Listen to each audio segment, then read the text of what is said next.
Today's warm-up for your home handstand practice starts with 10 jumping jacks, arms nice and long.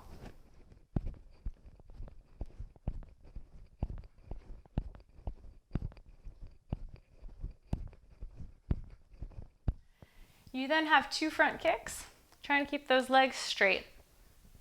You will hinge, walk to a push-up position, do your best push-up, walk your hands back in towards your feet, and do 2 kicks to the back, also keeping your legs nice and long. That was 1 round of 10.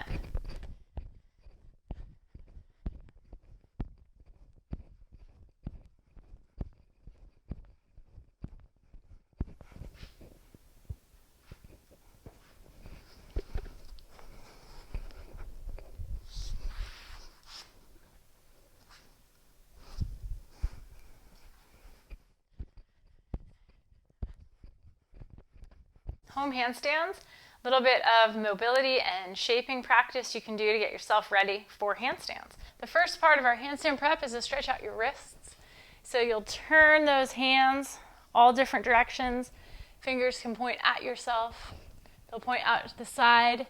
You can get a rocking action going here. You can flip your hands upside down and get your arms as straight as possible. If you can achieve straight arms, you can also try to sit back and away from your wrists and just kind of freestyle yourself. Walk through, maybe go up onto your knuckles, and then you can drop down, head back up to your knuckles, and sort of feel it out. The next piece will be to open your shoulders. So I've got my sofa in front of me. I'm going to put my hands up and then drop my head and chest down while I squeeze my belly and try to find a nice stretch through the shoulders. Once I feel like my shoulders are open, I'll get into that downward dog position.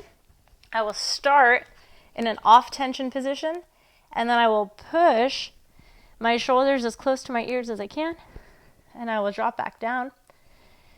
Take a few passes at that.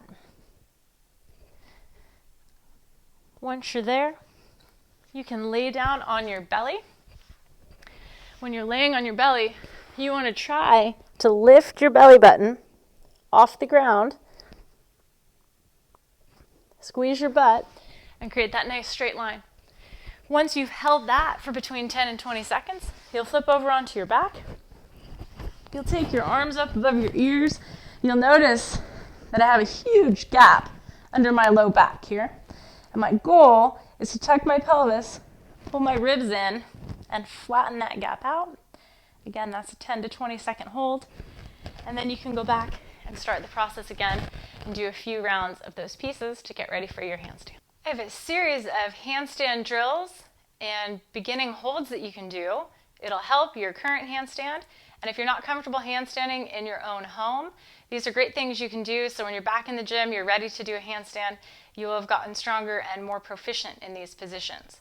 I suggest you use a Tabata timer and hold each position for 20 seconds, take a 10-second break, and then move on to the next position. Here they are.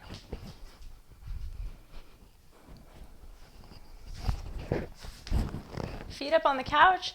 I'm going to lift my hips, hands over my legs, and try to achieve a straight body position, finding tension throughout my system. The next shape, you'll turn over and you'll get in that plank position, and you'll focus on stacking your shoulder directly over your wrist. Once you've held your 20 seconds there, you can rest. Then we're going to start to get inverted. If you're able to video yourself, it's really helpful to find straight lines by using your video. I will put my feet up on the couch, walk my hands in so I think my hips are right on top of my shoulders and my shoulders are right on top of my wrists. I'll hold for 20 seconds. Then you'll come down, take a break, and this last one is all about your comfort getting upside down. Can you stack your joints? Can you get all the points in line? So I'll start hips on top of hands, then I'll raise my leg. Can I get my foot on top of my hip, on top of my shoulder, on top of my wrist? And then I can start to play with coming away from the couch if I want to. That last part is really just for fun. All right, it's finally time to kick up to a handstand. There are a lot of ways you can get this done. Pick something that you're comfortable with. I'll give you some ideas.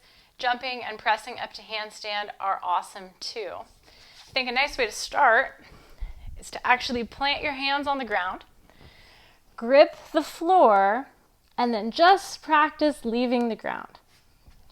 Once you've gotten comfortable leaving the ground, see if you can build things a little bit higher. The next thing to understand is that my back leg decides the direction that I'm going.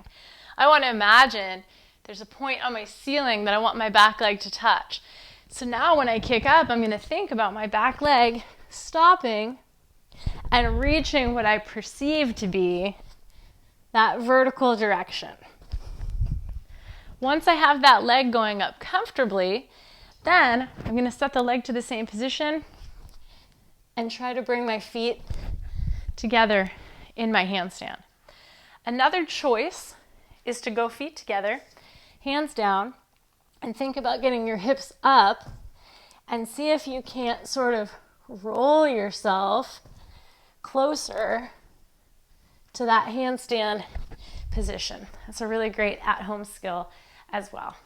Have a great time in those handstands.